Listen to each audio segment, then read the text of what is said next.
আপনাদের স্বাগত জানাই যখন আমরা ঈশ্বরের গৃহেতে আসি। আর আজকের আমরা যে বিষয় আমরা কথা বলবো তা হলো when God leaves me alone, যখন ঈশ্বর আমাকে একা ছেড়ে দেন। যখন ঈশ্বর আমাকে একা ছেড়ে দেন। অনেক সময় আমার প্রিয়তমেরা ঈশ্বর আমাদেরকে একা ছেড়ে দেয়। জীবনের অনেক সময় আমরা সংগ্রাম করি, আমরা যুদ্ধ করি, আমরা লড়াই করি জীবনযাত্রার পথে এবং ভাবি কেন ঈশ্বর এত দূরে মনে হচ্ছে, কেন মনে হচ্ছে ঈশ্বর আমাকে পরিত্যাগ করেছে। Why does it feels like that God have distanced himself from me? কিন্তু অনেক ক্ষেত্রে কারণটি এই নয় যে তিনি আমাদের ত্যাগ করেছেন, বরং আমরা নিজেরাই তার ইচ্ছার বিরুদ্ধে পথ বেছে নিয়েছি। শাস্ত্র দেখায় বা দেখা যায় যে ঈশ্বর তার ন্যায় বিচার ও ভালোবাসায় কখনো কখনো মানুষকে তাদের নিজেদের পছন্দের ফল ভোগ করতে দেন। আরেকবার বলি, শাস্ত্রে দেখা যায় যে ঈশ্বর তার ন্যায় বিচার ও ভালোবাসায় কখনো কখনো মানুষকে তাদের নিজেদের পছন্দের ফল ভোগ করতে দেন। Scripture shows that God in his justice and love sometimes allows people to follow the consequence of their own choice.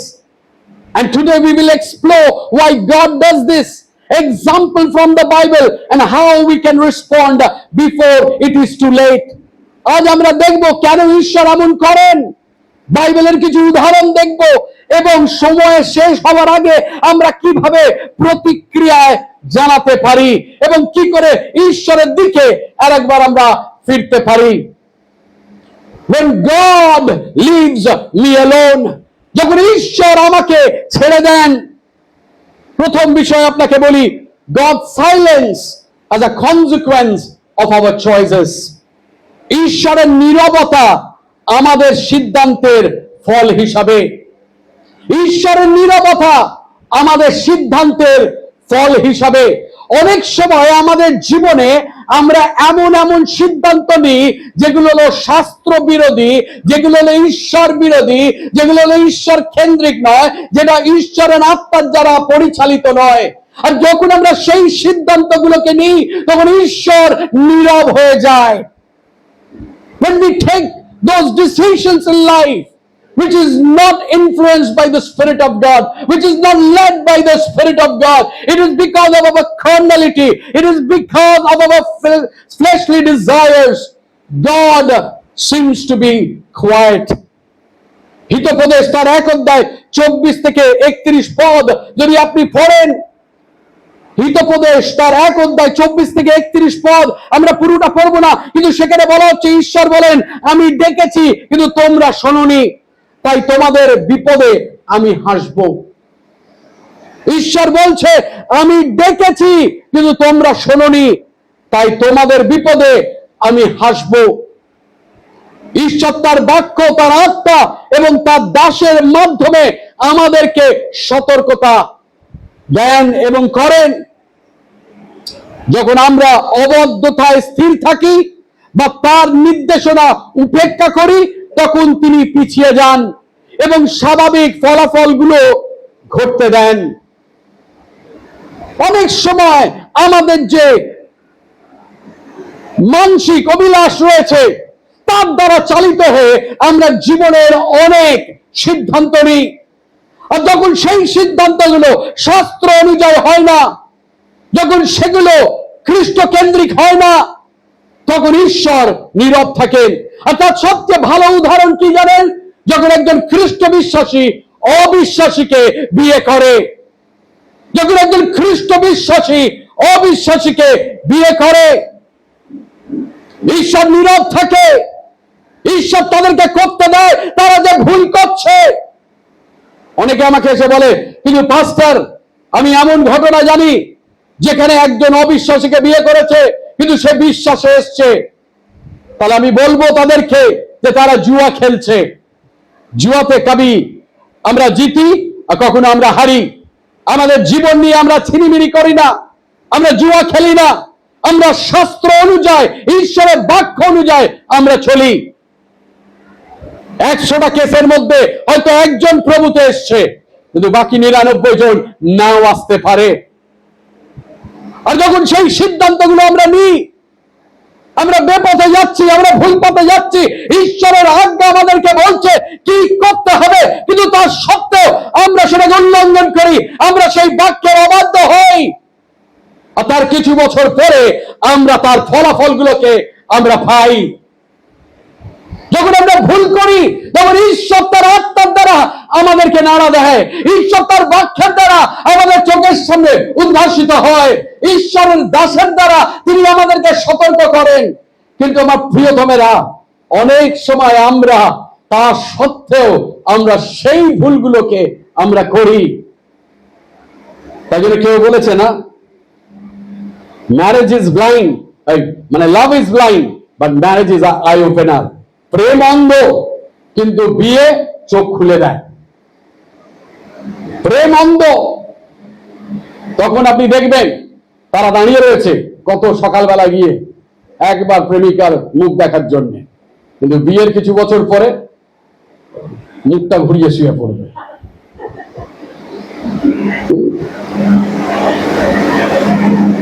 অনেক সময় যখন ঈশ্বর নীরব থাকে আর আমাদের ভুলগুলোকে ঈশ্বর করতে দেন, আমরা ভাবি এটা নিষ্ঠুরতা।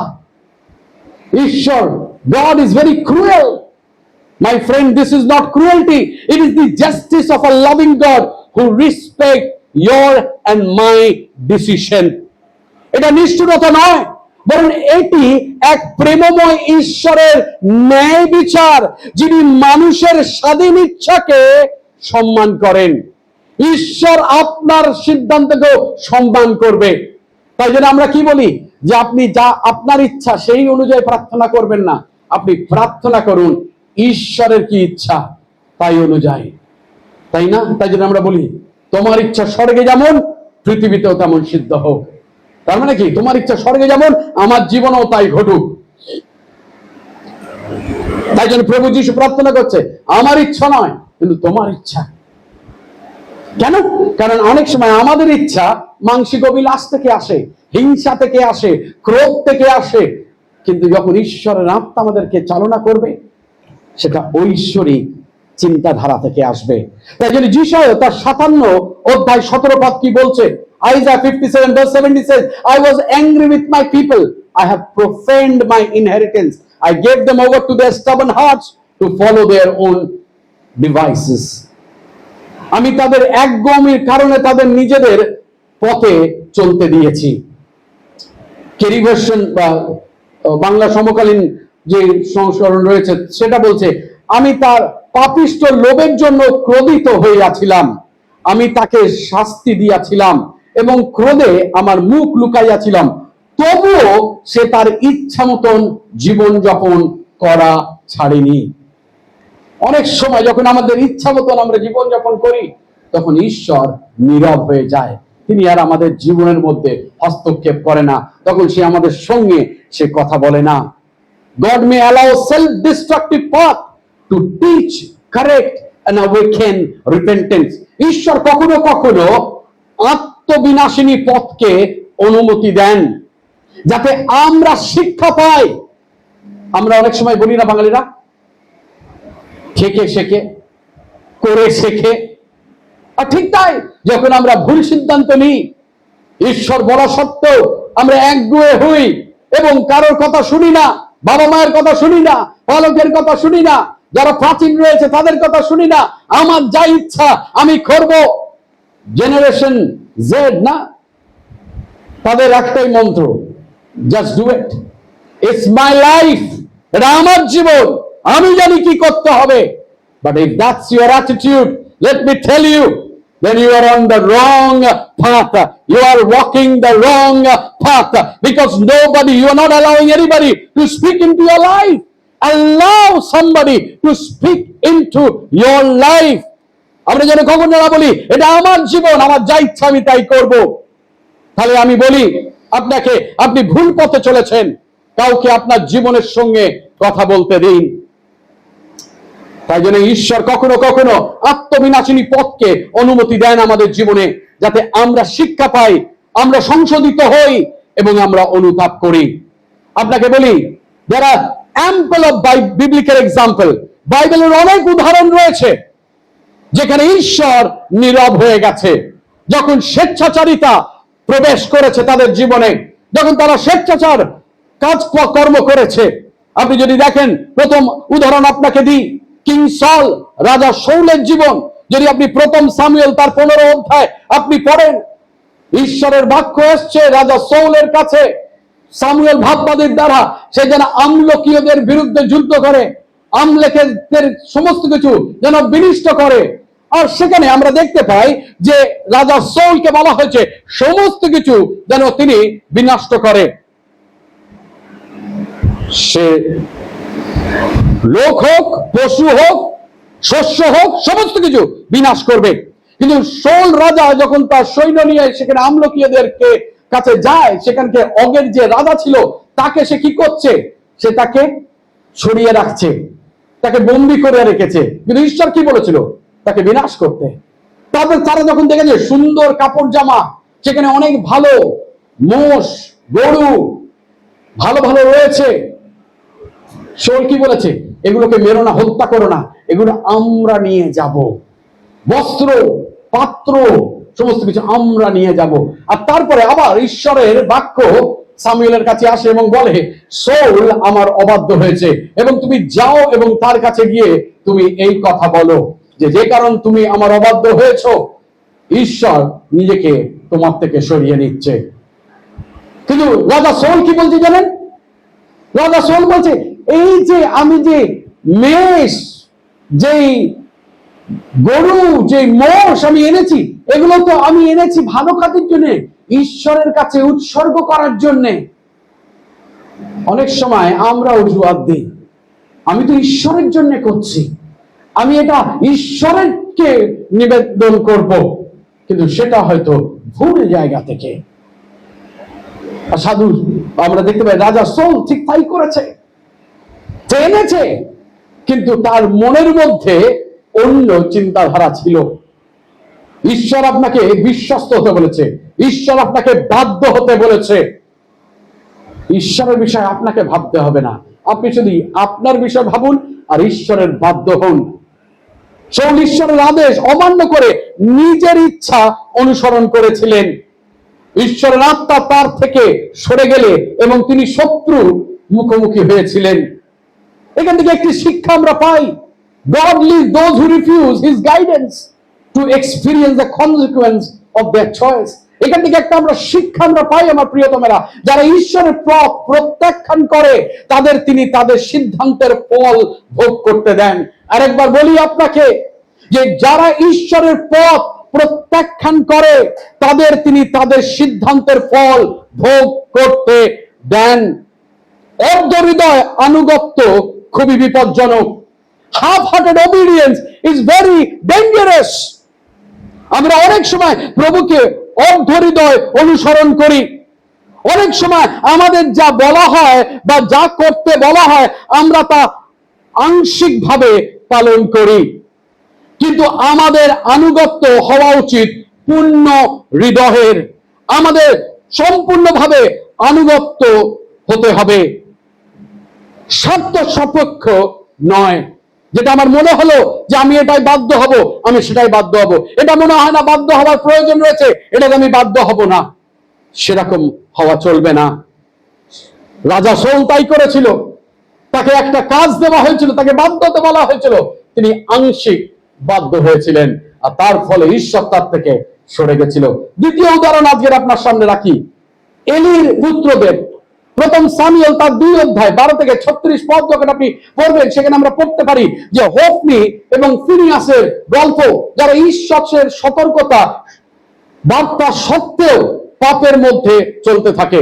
তারা কি করত, যখন লোকেরা নিয়ে আসতো উৎসর্গ করার জন্য, তারা কি করতো, ভালো যে মাংসটা রয়েছে, মেদটা রয়েছে, তারা নিজেরা সরিয়ে রাখতো, নিজেদের জন্য।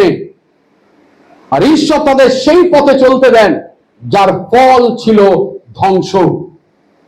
সেখান থেকে একটি শিক্ষা আমরা পাই আমার প্রিয়তমেরা, বারবার অবাধ্যতার বিচার ডেকে আনে, বারবার অবাধ্যতা বিচার ডেকে আনে, এবং ঈশ্বরের নীরবতা একটি সতর্ক বার্তা। ঈশ্বরের নীরবতা একটি সতর্ক বার্তা। বারবার অবাধ্যতা বিচার ডেকে আনে এবং ঈশ্বরের নীরবতা একটি সতর্ক বার্তা। আজকে যদি ঈশ্বর আপনার জীবনে নীরব থাকে, আজকে যদি আপনি ঈশ্বরের রবকে, ঈশ্বরের আওয়াজকে যদি না শুনে থাকেন, তাহলে সেটা হলো একটি সতর্ক বার্তা আপনার জীবনে, যে আগামীকাল হয়তো ঈশ্বর আপনাকে ছেড়ে দেবে, ঈশ্বর হয়তো নিজের মুখকে আপনার থেকে সরিয়ে দেবে। তাই যেন খ্রিস্ট বিশ্বাসী হিসেবে প্রত্যেক দিন যেন আমরা তার রবকে আমরা শুনতে পারি, তার পরিচালনাকে যেন আমরা বুঝতে পারি। আর একটি উদাহরণ আপনাকে দিই। মরুভূমিতে ইসরায়েলীয়রা বা ইসরায়েল সন্তানগণরা, যদি আপনি গণনা পুস্তকটা 14 অধ্যায় আপনি পড়েন, আমরা অনেকে রয়েছি, আমরা সবসময় বচসা পছন্দ করি, আমরা কমপ্লেনিং পছন্দ করি, আমরা অভিযোগ পছন্দ করি। পাস্টার এটা ঠিক না, পাস্টার ওটা ঠিক না, পাস্টার খাবারটা ঠিক না, পাস্টার জলটা ঠিক না, পাস্টার লাইটটা ঠিক না, পাস্টার গানটা ঠিক হয়নি, পাস্টার আরাধনা আজকের ভালো হয়নি, মাইক্রোফোনটা ঠিক না, সাউন্ড সিস্টেমটা ঠিক না। আপনি গণনা পুস্তক 14 অধ্যায় খুলুন, আর সেখানে ইসরায়েল সন্তানগণরা এসে মোশির কাছে অভিযোগ করছে, ঈশ্বর কেন আমাদেরকে এনেছে এই মরুভূমির মধ্যে?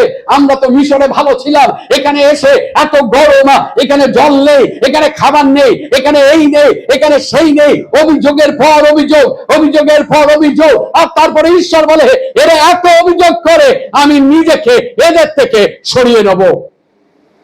আজকের আপনি কি অভিযোগ করেন? অনেক সময় আমাদের পরিবারে আমরা অভিযোগ দেখি, তাই না?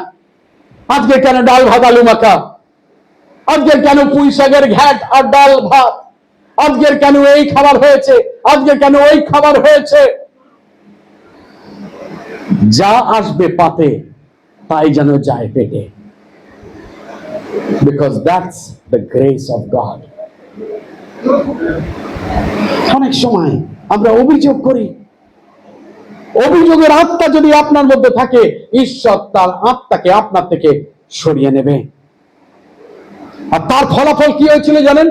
ওই অভিযোগের কারণে যেই যাত্রাটা তারা 40 দিনে শেষ করতে পারত, মানে সেটা 40 বছরে তারা শেষ করেছিল। ঈশ্বর বলে, এত অভিযোগ, ঘোর এবার মরুভূমির মধ্যে। আপনি চিন্তা করতে পারেন, 40 দিনের যাত্রা 40 বছরে পরিণত হয়েছিল। আর অনেক সময় ঈশ্বর আমাদের ফলাফল ভোগ করতে দেন। কিন্তু আজকে প্রশ্ন হলো, কেন ঈশ্বর আমাদের একা ছেড়ে দেন?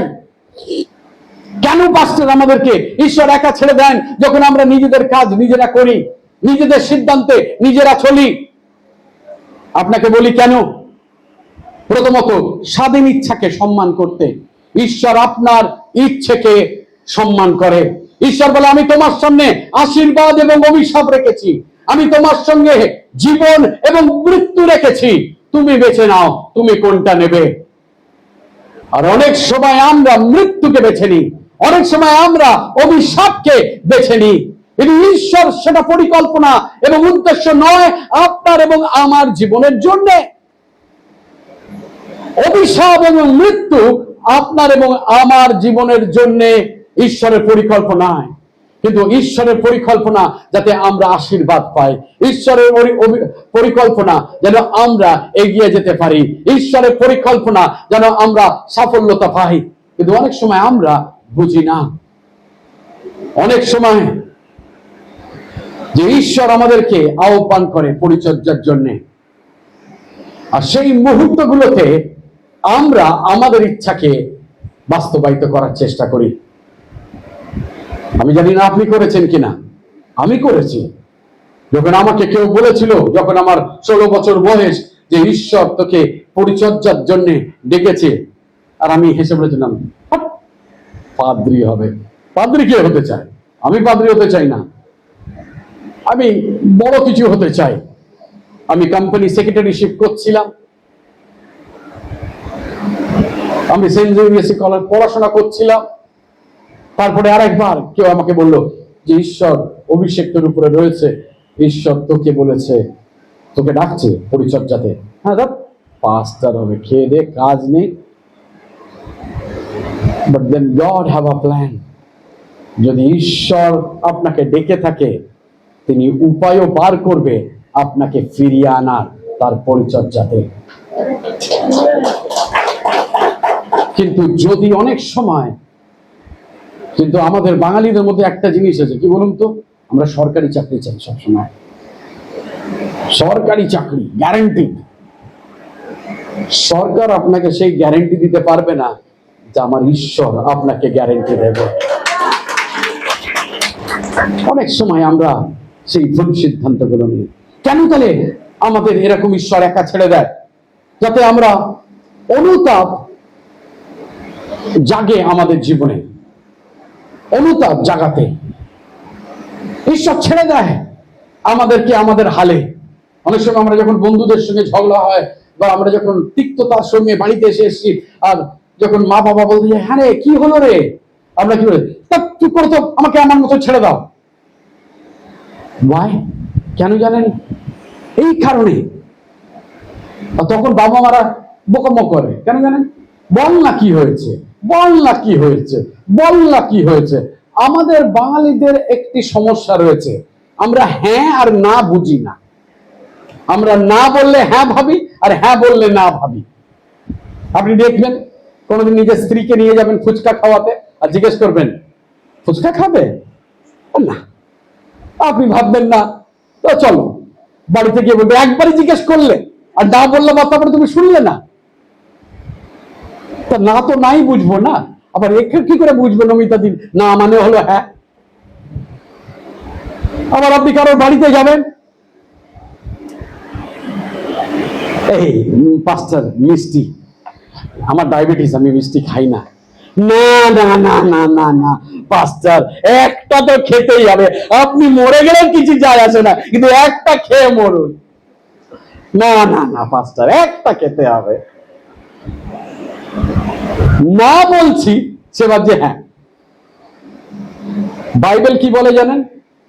বাইবেল বলে তোমার হ্যাঁ হ্যাঁ হোক আর না না হোক। যখন কেউ না বলে সেটা নাই যেন আমরা বুঝি, যদি হ্যাঁ বলি তাহলে সেটা হ্যাঁ যেন আমরা বুঝি। আর ঈশ্বর অনেক সময় আমাদেরকে একা ছেড়ে দেয়, কেন জানেন? যাতে আমরা অনুতপ্ত হতে পারি। আর অনেক সময় আমাদের প্রয়োজন রয়েছে যে লোকেদেরকে ছেড়ে দেওয়া, যে নিজেরা বুঝুক, নিজেরা বিবেচনা করুক, নিজেরা নিজেদের মোটিভকে, নিজেদের চিন্তাকে, নিজেদের জীবনকে পরীক্ষা করুক। তৃতীয়ত আপনাকে বলি, to teach lessons and build character. ঈশ্বর অনেক সময় আমাদেরকে একা ছেড়ে দেয় এই কারণে, যাতে আমরা শিক্ষা নিতে পারি বা দিতে পারি এবং চরিত্র গড়ে উঠতে পারে। Trials and consequence refines our hearts. কষ্ট এবং ফলাফল আমাদের হৃদয়কে শোধন করে। তাই আমরা বাঙালিরা একটা কথা বলি না, হ্যাঁ, বেশিরভাগ এটা বিয়ের ক্ষেত্রেই ব্যবহার করা হয়, নেড়া একবারই বেলতলায় যায়। শুনেছেন না কথাটা? কেন? তার মানে কি, এই ভুল করেছি আবার ভুল করব, পাগল নাকি? নেড়া একবারই বেলতলায় যায়। যতক্ষণ না আপনি মুখ থুবড়ে পড়বেন, যতক্ষণ না আপনি কষ্টের মধ্যে থেকে যাচ্ছেন, যতক্ষণ না আপনি যে ভুল সিদ্ধান্ত নিয়েছেন তার সেই ফলাফলগুলোকে ভুগছেন, ততক্ষণ আমাদের মাথা খোলে না, ততক্ষণ আমাদের হৃদয় খোলে না, ততক্ষণ আমরা বুঝি না। আর তাই জন্য ঈশ্বর অনেক সময় নীরব থাকে, যে আমি আর বলবো না। এ যা ফলাফল পাবে সেই ফলাফলই তাকে শিক্ষা দেবে। উচিত শিক্ষা অনেক সময় আমাদের জীবনের অভিজ্ঞতা আমাদেরকে দেয়। চতুর্থ বিষয় আপনাকে বলি, তাহলে যদি সেরকম ঈশ্বর আপনার জীবনে আজকে সকালে নীরব হয়ে থাকে, তাহলে ঈশ্বর যদি নীরব মনে হয়, তখন কিভাবে প্রতিক্রিয়া জানাবো? আজকের আমাদের কি প্রতিক্রিয়া হওয়া উচিত? আপনাকে বলি, প্রথমত নিজের পথ চিনতে শিখুন। যদি আপনার মনে হয় ঈশ্বর যেন, আজকের আমি ঈশ্বরের উপস্থিতিকে বুঝতে পারছি না, আজকের ঈশ্বর যেন তার বাক্যের দ্বারা আমার সঙ্গে কথা বলছে না, প্রার্থনাতে আমি তার সেই মধুর আওয়াজকে শুনতে পাচ্ছি না, তাহলে আরেকবার আপনি অপেক্ষা করুন, আপনি থামুন এবং আপনি বিবেচনা করুন। আপনি কি ঈশ্বরের নির্দেশনা উপেক্ষা করেছেন? আপনার সিদ্ধান্ত কি আপনাকে ক্ষতির দিকে নিয়ে যাচ্ছে? আপনি কোন পথে চলেছেন সেই পথটা আরেকবার চিন্তা করুন, আরেকবার বিবেচনা করে দেখুন। দ্বিতীয়ত, সত্যিকারের অনুতাপ করুন। যদি আপনার মনে হয় যে ঈশ্বরের আওয়াজ আপনি শুনতে পাচ্ছেন না, ঈশ্বর যেন আপনার থেকে দূরে চলে গেছে, ঈশ্বরের উপস্থিতি আপনার মধ্যে নেই বা আপনাকে ঘিরে নেই, তাহলে আপনাকে বলি, তাহলে আপনি সত্যিকারের অনুতাপ করুন। বাইবেল বলছে প্রথম যোহন তার 1:9 আমাদের মনে করিয়ে দেয় যে সত্যিকারের সম্পর্ক পূর্ণ স্থাপন করেন তিনি। Amen, amen, amen. তৃতীয়ত আপনাকে বলি, ঈশ্বরের জ্ঞান ও সংশোধন খুঁজুন। যদি আপনার মনে হয় ঈশ্বরের উপস্থিতি আপনি বুঝতে পারছেন না, ঈশ্বর যেন নীরব হয়ে গেছে আপনার হৃদয়ের মধ্যে, আপনার জীবনের মধ্যে, তাহলে হিতোপদেশটা 3:5 এবং 6 বলে যে প্রতিশ্রুতি দেয়, আমরা যদি তার উপরে ভরসা করি তিনি পথ দেখাবেন। আরেকবার ফিরে আসুন তার কাছে, তার উপরে নির্ভর করুন। চতুর্থ বিষয় খুব তাড়াতাড়ি বলি, তাৎক্ষণিকভাবে পথ পরিবর্তন করুন। শীঘ্রই যেই পথেতে আপনি যাচ্ছিলেন, যেই সিদ্ধান্ত নিয়ে আপনি এগিয়ে যাচ্ছিলেন, সেখান থেকে আপনি ঘুরে দাঁড়ান এবং ঈশ্বরের দিকে আপনি এগিয়ে যান। তৎক্ষণাৎ পথ পরিবর্তন করুন। অনুতাপ বিলম্ব করলে ফলাফল আরো কঠিন হতে পারে। তাই জন্য আপনার জীবন এবং আমার জীবন যেন আমরা সেই ক্ষেত্রগুলিকে পর্যালোচনা করি যেখানে আমরা মনে করি যে আমরা অবাধ্য হয়েছি ঈশ্বরের বাক্যে, ঈশ্বরের নির্দেশনার উপেক্ষা করেছি। অপেক্ষা করবেন না যতক্ষণ না ঈশ্বর নীরবতা স্থায়ী হয়। যে অনেক সময় যদি আমরা অপেক্ষা করি, আমরা যদি বাধ্য না হই, আমরা যদি ফিরে না আসি, তাহলে ঈশ্বর সেই নীরবতা আমাদের জীবনে স্থায়ী হয়ে যেতে পারে। কিন্তু আমরা চাই না ঈশ্বরের নীরবতা আমাদের জীবনে স্থায়ী হয়ে যাক। মনে রাখবেন, ঈশ্বর আমাদের একা ছেড়ে দেওয়া শুধু বিচার নয়, এটি ফিরে আসার একটি সুযোগ। যখন ঈশ্বর আমাদেরকে একা ছেড়ে দেন, সেটা একটা সুযোগ যে আমি আর একবার ঈশ্বরের কাছে ফিরে আসি। প্রতিদিন ঈশ্বরের বাক্যের আলোতে নিজেকে পরীক্ষা করুন, নিজের চিন্তাধারাকে পরীক্ষা করুন, নিজের ব্যবহারকে পরীক্ষা করুন। প্রত্যেক দিন প্রার্থনা করুন যে প্রভু তুমি আমার হৃদয়ের সঙ্গে তুমি কথা বলো। ঈশ্বরের নীরবতা সবসময় পরিত্যাগের চিহ্ন নয়। যখন আমরা নিজের ধ্বংসের পথে হাঁটি, তখন ঈশ্বর অনেক সময় পিছিয়ে যান এবং আমাদের সিদ্ধান্তের ফল ভোগ করতে দেন, কিন্তু তার চূড়ান্ত ইচ্ছা হলো আমাদের পুনরুদ্ধার। ঈশ্বর চায় আমাদেরকে পুনরুদ্ধার করতে। তাই আসুন, বিপদের অপেক্ষা না করে আজই আমরা আমাদের ভুলকে তার কাছে স্বীকার করি। আজকের আমরা অনুতাপ করি, আজকের আমরা তার থেকে জেছে নিই এবং জিজ্ঞেস করে নিই যে প্রভু তোমার কি নির্দেশ আমার জীবনে, যেন ফলাফল বিপরীত না হয় কিন্তু আমাদের পক্ষে হয়। ঈশ্বরের আশীর্বাদের সঙ্গে যেন আমরা চলি। আজকের আমার প্রিয়তমের, আজকের হয়তো যদি মনে হয় যে ঈশ্বর আপনাকে একা ছেড়ে দিয়েছে, সেটা আজকের আপনার জীবনে একটি আহ্বান যে যিশু আজকের আপনাকে বলছে তুমি ফিরে এসো। যিশু একটি সুযোগ দিচ্ছে আপনাকে এবং আমাকে, যাতে আমরা আরেকবার তার কাছে আসি, আরেকবার নিজেদেরকে আমরা জেছে নিই, যে বলি প্রভু আমি তোমার রবকে আর শুনতে পাচ্ছি না, প্রভু তোমার উপস্থিতিকে আর আমি বুঝতে পারছি না। কেননা প্রভু আমি নিজের সিদ্ধান্তে, নিজের মানসিক অভিলাষের যে সিদ্ধান্তগুলো আমি নিয়েছি, তা প্রভু তোমাকে, তোমার আওয়াজকে, তোমার রবকে প্রভু আমার জীবনে নীরব করে দিয়েছে। কিন্তু আমরা যদি মন না ফিরাই, আমরা যদি তার কাছে না ফিরে আসি, তাহলে ঈশ্বরের নীরবতা হয়তো চিরস্থায়ী হয়ে যেতে পারে। কিন্তু যখন আমরা আসি, আমরা ঈশ্বরের কাছে বলি, প্রভু আমি নিজেকে আরেকবার তোমার কাছে সঁপে দিই, প্রভু আরেকবার আমি তোমার পাদদেশে, প্রভু তোমার পাদপীঠে নিজেকে সমর্পিত করি, প্রভু তোমার কাছে আসি, প্রভু তোমাকে আমি আরেকবার স্বীকার করি, প্রভু তুমি আরেকবার আমার জীবনে কাজ করো। তখন ঈশ্বর আমাদেরকে পুনরুদ্ধার করে। আর আজকের আসুন আরেকবার আমরা নিজেদেরকে যেচে নিই, নিজেকে আরেকবার যেচে নিই যে কেন আপনি কি তার আজ্ঞা পালন করছেন?